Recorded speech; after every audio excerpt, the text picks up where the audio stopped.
Okay, start करते हैं। तो कल बेसिक इंट्रोडक्शन हमने कंस्ट्रक्टर के देख लिया था कि कंस्ट्रक्टर क्या है ना। एक बार इसको थ्योरेटिकली देख लेते हैं।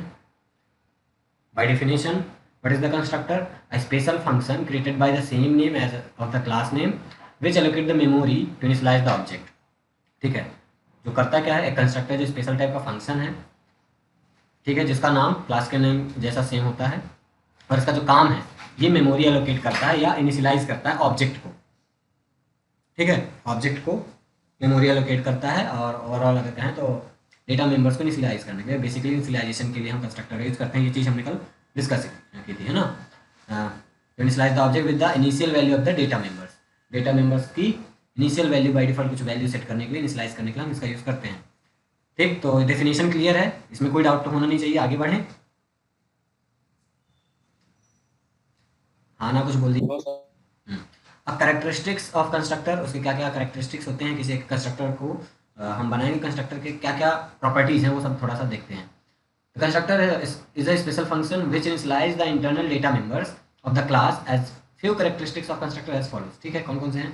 First, the name of constructor must be same as that the class name. Okay, the constructor second, the constructor must not have the return type. ये भी हमने कल डिस्कस किया था, कंस्ट्रक्टर का कोई भी रिटर्न टाइप नहीं होता। इवन वाइड भी हमने लिखते हैं ना, the wide type is also not allowed. ठीक है, तो हम ना तो वाइड लिख सकते ना तो अदर कोई रिटर्न टाइप। ठीक है, मतलब it means constructor never return value. If the return type is used then the compiler and JVM consider it as a method not a constructor. समझ गए?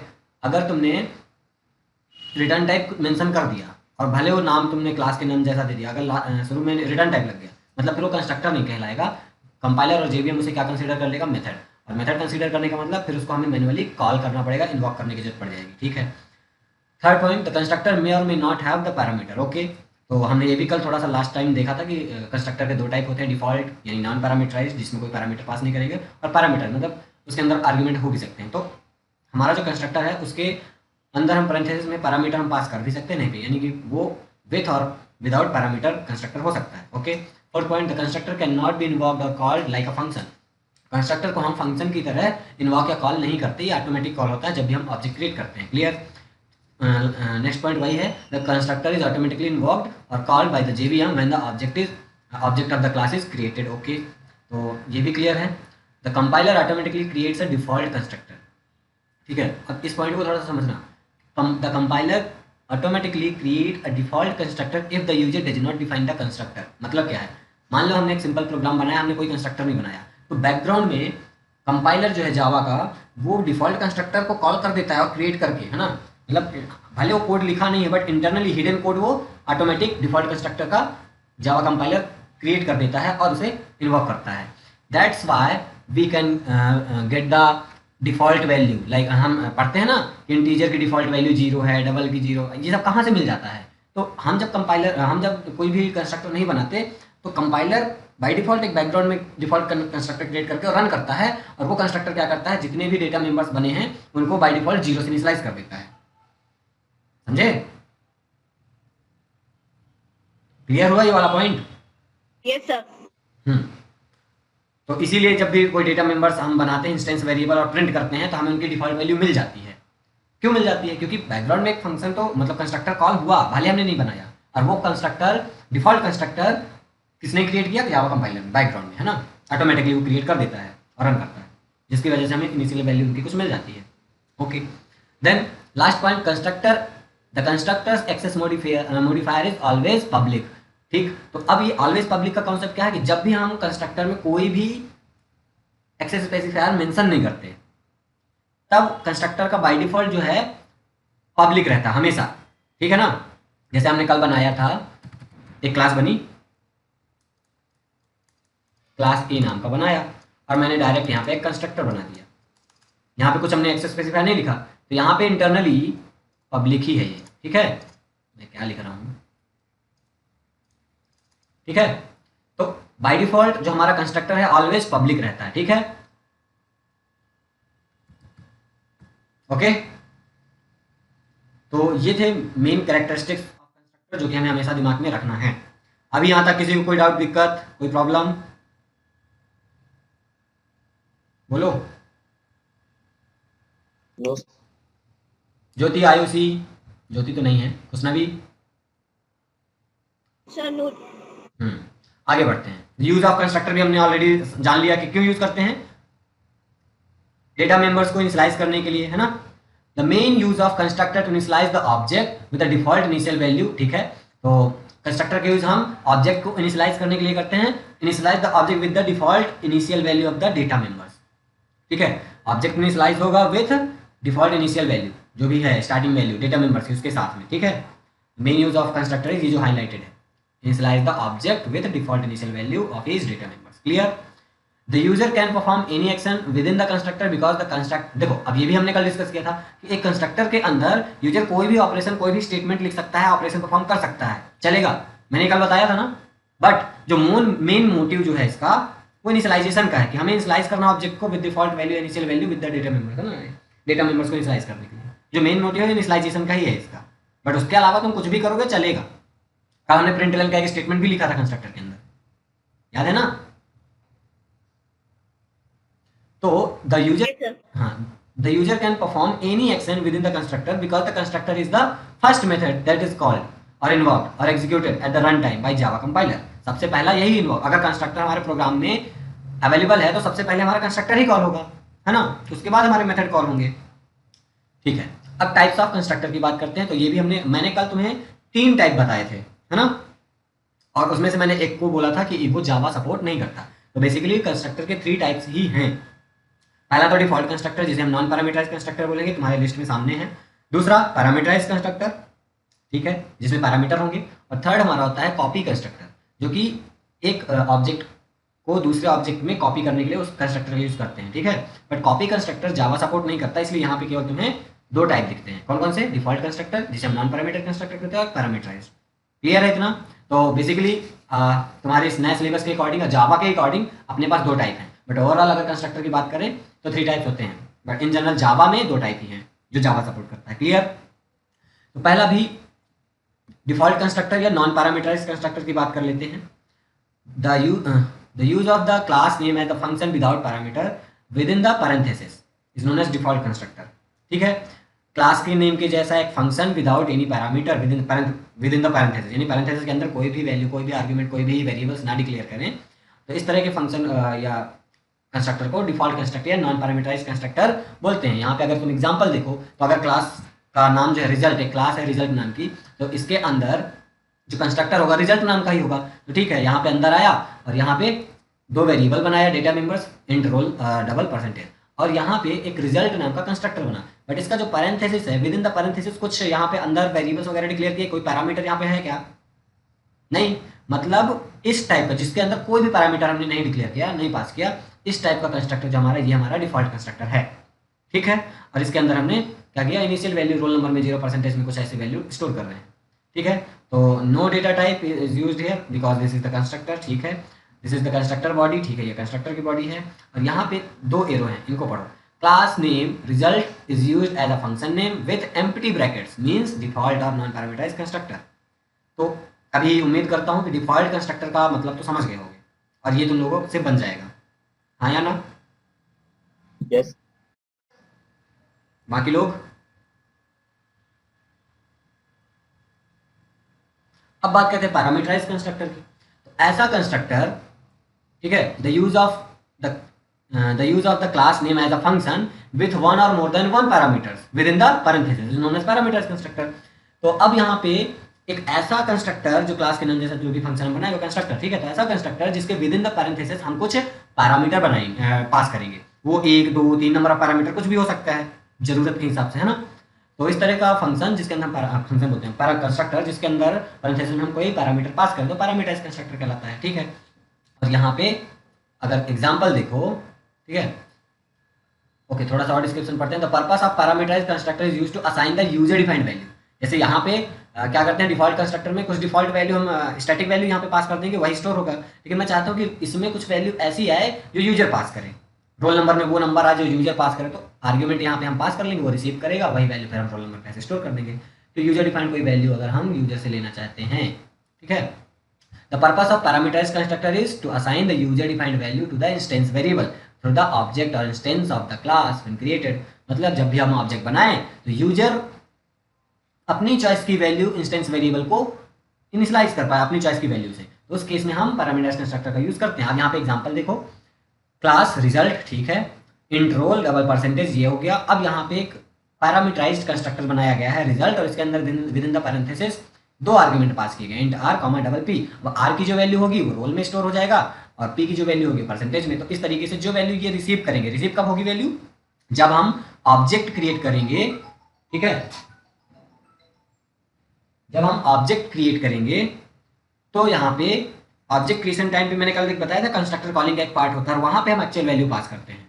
कुछ याद आ रहा है, मैंने कुछ इस तरीके से बताया था। जब मान लो यहाँ पे एक ऑब्जेक्ट बनाएंगे, A O B J equal new फिर ए, और इसके अंदर मान लो दो पैरामीटर थे, तो 5 एंड 95 ऐसे, तो ये 95 और ये कहाँ पे चला जाता आर में, और ये कहाँ चला जाता पी में, अगर हमारा रिजल्ट वाले की बात करें तो, है ना। इस तरीके से वैल्यू जो एक्चुअल वैल्यू पास होती है during the creation of object, हम यहाँ पे इस पोर्शन में एक्चुअल वैल्यू पास कर देते हैं। क्लियर हुआ? इसको हम आगे और देखेंगे। तो ये जो ओवरऑल एग्जांपल है, ये तुम्हारा पैरामीटराइज्ड कंस्ट्रक्टर का एग्जांपल है। समझ आया? बन जाएगा? ओके। अब कॉलिंग और इनवॉकिंग अ कंस्ट्रक्टर, कंस्ट्रक्टर कैसे कॉल होता है ना, ये देखते हैं।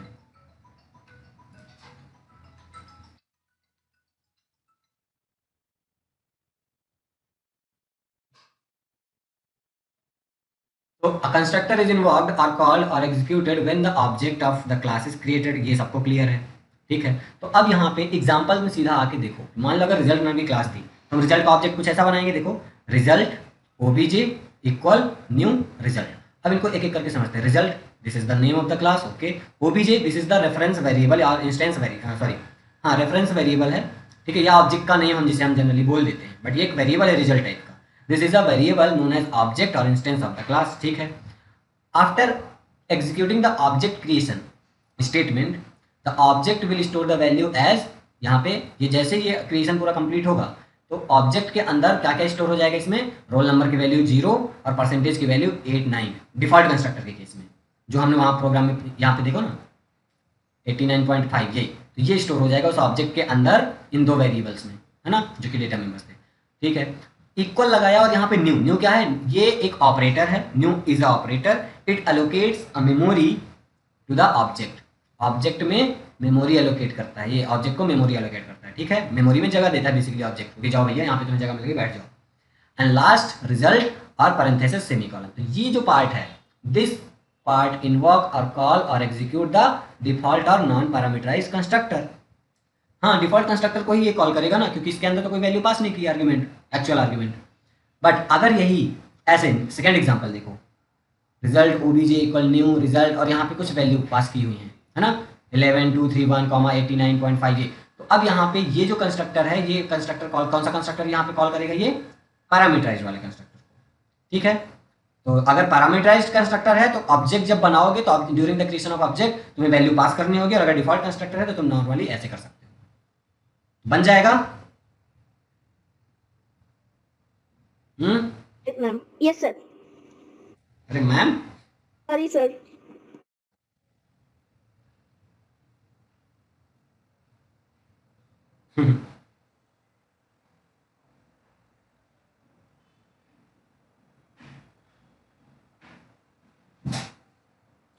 तो अब बात करते हैं अंडरस्टैंडिंग डिफॉल्ट और नॉन पैरामीटराइज्ड कंस्ट्रक्टर। तो अब यहाँ पे क्या होगा, अंडरस्टैंडिंग, सीधा प्रोग्राम सॉल्व करेंगे और देखेंगे कैसे क्या काम होता है। Consider the following program to understand the working of default और नॉन पैरामीटराइज्ड कंस्ट्रक्टर। प्रॉब्लम क्या, a program on default constructor, कौन सा, design a class student with following specification, ठीक है, स्टूडेंट नाम की क्लास बनाना है, और यहाँ पे मेंबर वेरिएबल्स जिसे हम इंस्टेंस वेरिएबल बोलेंगे, दो टाइप के होंगे, इंट रोल डबल परसेंटेज का पीआर, ठीक है। और मेंबर मेथड कौन कौन से होंगे, पहला तो स्टूडेंट, अब स्टूडेंट नाम का क्लास है, और पहला पॉइंट जो मेंबर मेथड स्टूडेंट, मतलब ये पहला वाला तो हमारा क्या है, कंस्ट्रक्टर है, डिफॉल्ट कंस्ट्रक्टर। डिस्क्रिप्शन लिखा, default constructor to initialise the data member और instance variable, okay. Then void assign, assign नाम का मेथड है function, to initialise roll number ये और परसेंटेज 88.5 ऐसा, and so method to print the value stored in the all the data members, ठीक है। सो method क्या करेगा, प्रिंट करेगा वैल्यू जो कि डेटा मेंबर्स में स्टोर है, okay. And lastly write a main function to create an object of the class and call above method, ठीक है। तो बहुत सिंपल है इसका सोल्यूशन। अगर यहाँ पे देखो तो यहाँ पे देखो ये वाली लाइन तो फालतू लिखा हुआ है, जावा डॉट यूटिल डॉट स्टार। जब इनपुट लेना नहीं है तो इसका जरूरत नहीं है, ठीक है ना, तो इसको स्किप कर सकते हो। क्लास बना स्टूडेंट, ठीक है, ये रोल नंबर और परसेंटेज का जो भी डेटा मेंबर्स थे वो डिक्लेयर हुए। कंस्ट्रक्टर बना और कंस्ट्रक्टर बाय डिफॉल्ट इनको 0 से इनिशियलाइज कर दिया, ठीक है। अब असाइन नाम का मेथड बना था वाइड असाइन, जो कि रोल नंबर में वैल्यू वहाँ पे स्टैटिक दी हुई है प्रॉब्लम में, वही वैल्यू यहाँ पे इनिशियलाइज कर देना है, स्टोर कर देना है, ठीक है। उसके बाद सो मेथड के अंदर दोनों की वैल्यू को यहाँ पे प्रिंट करा दिया, ये system dot out dot println roll number roll और system dot out dot println percentage, ये सो मेथड के अंदर हो गया। अब लास्ट में मेन मेथड बनाना था, तो यहाँ public static wide main method बना, ऑब्जेक्ट बनाया student OBJ equal new student. अब यहाँ पे ये लाइन जैसे लिखा, कंस्ट्रक्टर कॉल हो गया, कंस्ट्रक्टर कॉल होते ही हमारा रोल में और परसेंटेज में 0 आ गया। उसके बाद सो को कॉल किया, तो जैसे ही सो को कॉल करेगा तो अभी असाइन कॉल हुआ क्या, नहीं, जैसे ही सो कॉल हुआ तो क्या आउटपुट ए और बी का सॉरी रोल नंबर और परसेंटेज का आउटपुट क्या मिलेगा हमें, 0 एंड 0.0 मिलेगा। और उसके बाद जैसे असाइन कॉल किया तो रोल नंबर में कुछ नंबर आ गया स्टोर और परसेंटेज में 88.5 ये स्टोर हो गया। और फिर से सब सो कॉल करेगा तो फिर हमें वो एक्चुअल वैल्यू जो स्टोर हो चुकी है अब वो नंबर में आएगा। समझ आया?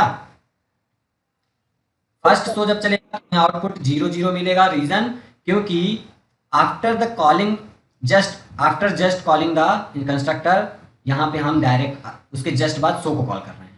कंस्ट्रक्टर कॉल होते ही रोल नंबर पे और परसेंटेज में 0 गया, जैसे ही अब सो कॉल होगा तो परसेंटेज और रोल नंबर की वैल्यू तो अभी 0 है ना, तो 0 ही आएगा, ठीक है ना। यहाँ पे देखो एरो में due to the method calling the value contain in the object will be printed roll number equal 0 and percentage 0.0। Then जैसे ही obj dot assign function call हुआ तो अब उनको नई वैल्यू असाइन हो जाएगी, क्योंकि असाइन फंक्शन क्या कर रहा है, रोल नंबर में ये नंबर स्टोर कर रहा है, परसेंटेज में 88.5 ये। तो अब उसके बाद जब फिर सो कॉल करेंगे तो अभी हमें वैल्यू मिलेगी कौन सी, ये रोल नंबर इक्वल 11245 और परसेंटेज में 88.5। समझ आया इसका ये सोल्यूशन? इस तरीके से यहाँ पे हम इस प्रोग्राम के हेल्प से वर्किंग ऑफ डिफॉल्ट कंस्ट्रक्टर को थोड़ा सा और अच्छे से समझ पा रहे होंगे। कोई डाउट यहाँ तक बताओ? No No, sir.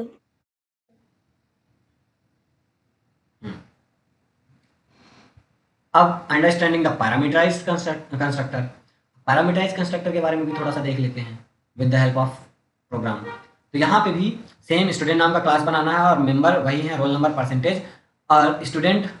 जो मेथड है यहाँ पे पहला तो parameterized constructor student int r double p, ठीक है, और आर में जो वैल्यू रिसीव होगी वो रोल नंबर पे स्टोर कर दो, डबल पी पी में जो वैल्यू रिसीव होगी वो परसेंटेज वाले वेरिएबल पे स्टोर करना है, ये काम है इसका पैरामीटराइज्ड कंस्ट्रक्टर का। Then void show to print the value stored in the data members and last में मेन फंक्शन बनाना है, ऑब्जेक्ट बनाना है, कॉल करना है मेथड को, ठीक है। सोल्यूशन देखो, स्टूडेंट नाम का क्लास बना है, रोल नंबर परसेंटेज दो डेटा मेंबर बन गए। अब यहाँ पे पैरामीटराइज्ड कंस्ट्रक्टर को बनाया गया है student int r double p, ये हमारा पैरामीटराइज्ड कंस्ट्रक्टर है जो कि यहाँ पे ये एज अ फॉर्मल आर्गुमेंट, दो आर्गुमेंट है, इंट टाइप का एक डबल टाइप का, ये रिसीव करेगा इनमें। तो आर में जो वैल्यू जाएगी वो रोल में स्टोर हो जाए और पी में जो वैल्यू रिसीव होगी वो परसेंटेज में पी आर में स्टोर हो जाए, ठीक है। देन वाइड सो यहाँ पे सिंपल दोनों वैल्यूज को प्रिंट करा दिया गया। लास्ट में मेन मेथड बनाया गया और यहाँ पे सबसे पहले ऑब्जेक्ट बनाएंगे, ऑब्जेक्ट बनेगा तो कंस्ट्रक्टर कॉल होगा, लेकिन अभी कंस्ट्रक्टर है किस टाइप का, पैरामीटराइज्ड। तो जब भी ऑब्जेक्ट बनाएंगे तो यहाँ पे एक्चुअल वैल्यू भी पास करना होगा, है ना। तो यहाँ पे एक्चुअल वैल्यू आर में क्या जाएगा, 11245 ये आर में रिसीव हो जाएगा, ये देखो एरो से कनेक्टेड है ना, और 88.5 ये कहाँ जाएगा, पी में। तो अब यही वैल्यू जहाँ जो आर में गई वो रोल में स्टोर हो जाएगी, जो पी में गई वो पर में स्टोर हो जाएगी। इसके बाद obj.show जैसे कॉल होगा तो हमें वैल्यू क्या मिल जाएगी, यही वैल्यू मिल जाएगी, ठीक है। आर की वैल्यू 11245 प्रिंट हो जाएगा और परसेंटेज में 88.5 एंड फिनिश, ठीक है। तो इस तरीके से पैरामीटराइज्ड कंस्ट्रक्टर की हेल्प से ऐसे प्रोग्राम हम बनाएंगे। इंपॉर्टेंट पॉइंट देखो क्या बोल रहा है, as described in the above example of the both the default और non parameterised and parameterised constructor that is soon as the object of the class is created the constructor is invoked. Object capture or acquire all the data contained inside the constructor, सीधा arrow, okay कुछ नहीं, वो बता रहा है कि as soon as जैसे ही हम ऑब्जेक्ट बनाएंगे कंस्ट्रक्टर कॉल होगा और वैल्यू पास होगी, एरो को फॉलो करो और समझो। तो आई थिंक अभी इसमें तुम्हें पैरामीटराइज्ड कंस्ट्रक्टर नॉन पैरामीटराइज्ड यानी डिफॉल्ट कंस्ट्रक्टर दोनों में अच्छी अंडरस्टैंडिंग हो गई होगी और अभी कोई डाउट, कोई प्रॉब्लम, कुछ ना समझ आया तो पूछो, आगे नहीं तो आगे बढ़े। बताओ बताओ। नो नो सर, आगे बढ़िए। Okay, so difference between the constructor and method. ठीक है, तो डिफरेंस तुमको क्लियर खुद खुद ही बताओ, तुम्हें क्या डिफरेंस दिख रहा है। ये ना पढ़ने की जरूरत ही नहीं है, तुम खुद डिफरेंशिएट कर सकते हो कि कंस्ट्रक्टर का नाम तो फिक्स है, क्लास के नाम के सेम जैसा ही होगा, और कोई इधर नेम हम दे नहीं सकते। अब फंक्शन के नेम में हम अपनी चॉइस का कुछ भी नाम दे सकते हैं।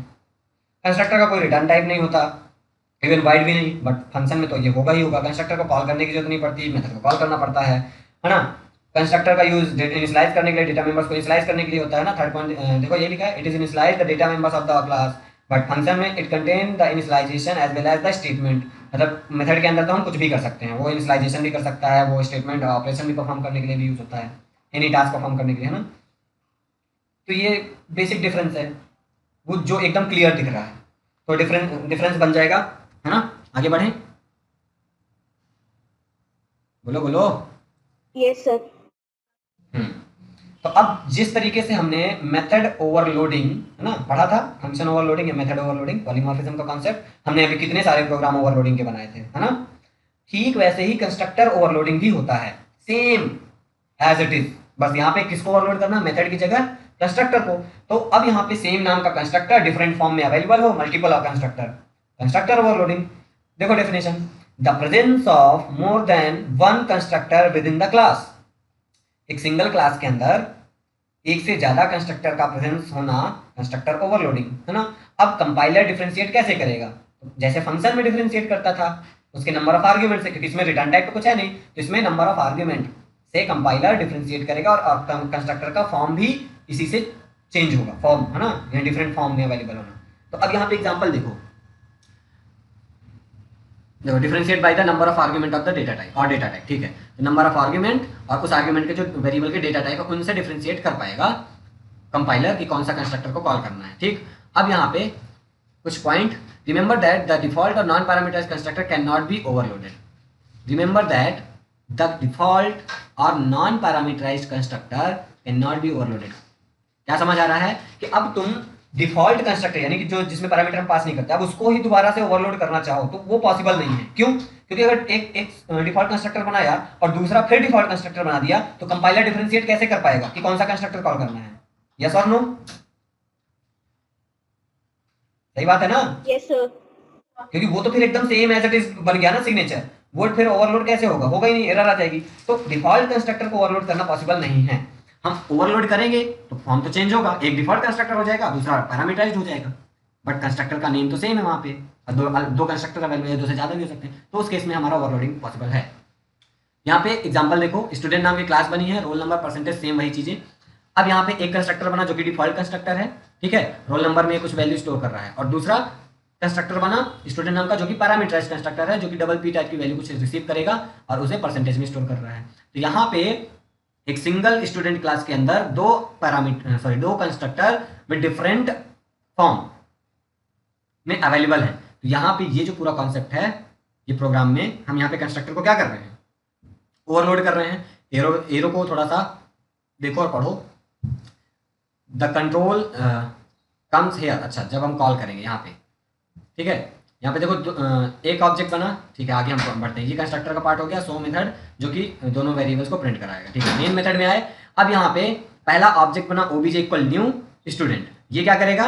ये एरो में देखो, making object OBJ which involve the default constructor, default constructor ये वाला, ये कॉल हो जाएगा, ठीक है। तो रोल नंबर में क्या स्टोर हो गया? ये डिफॉल्ट कंस्ट्रक्टर कॉल कर दिया। अब इसके बाद हमें पैरामीटराइज्ड कंस्ट्रक्टर को भी कॉल करना है, तो अब हमें इसी ऑब्जेक्ट में एक नया इसी रेफरेंस जो वेरिएबल था हमारा ओबीजे, इसी में एक नया ऑब्जेक्ट एलोकेट करते हैं मेमोरी इसको, और with the actual argument pass करते हैं। तो अब ये पार्ट जो है, ये कंस्ट्रक्टर कॉल होगा, ये कौन सा कंस्ट्रक्टर कॉल करेगा? पैरामीटराइज्ड वाला। तो ये पे हमने क्या किया? रीइनिशियलाइज किया, अपने इस ओबीजे ऑब्जेक्ट को दोबारा से इनिशियलाइज किया, और यहाँ पे अब ऑब्जेक्ट की वैल्यू क्या मिल जाएगी हमें? जो पास होगी 88.5। ये कहाँ स्टोर हो जाएगा? ये देखो, ये the control comes here and calling the parameterized constructor, और यहाँ पे पी में वैल्यू रिसीव होगी और ये परसेंटेज में स्टोर कर देगा, ठीक है। और इसके बाद जैसे ऑब्जेक्ट शो को कॉल किया जाएगा तो यहाँ पे वो क्या मिल जाएगा? जो भी दोनों की वैल्यूज होंगी स्टोर हो गई होंगी, वही वैल्यू हमें मिल जाएगी। बन जाएगा, समझ आया? इस तरीके से यहाँ पे कंस्ट्रक्टर ओवरलोडिंग हम कर सकते हैं। इसमें कोई डाउट? नहीं सर। लो भाई, चैप्टर लगता है खत्म। थोड़ा सा समरी पढ़ो, कहीं कोई पॉइंट में गड़बड़ है तो बताओ। समरी फटाफट पढ़ो।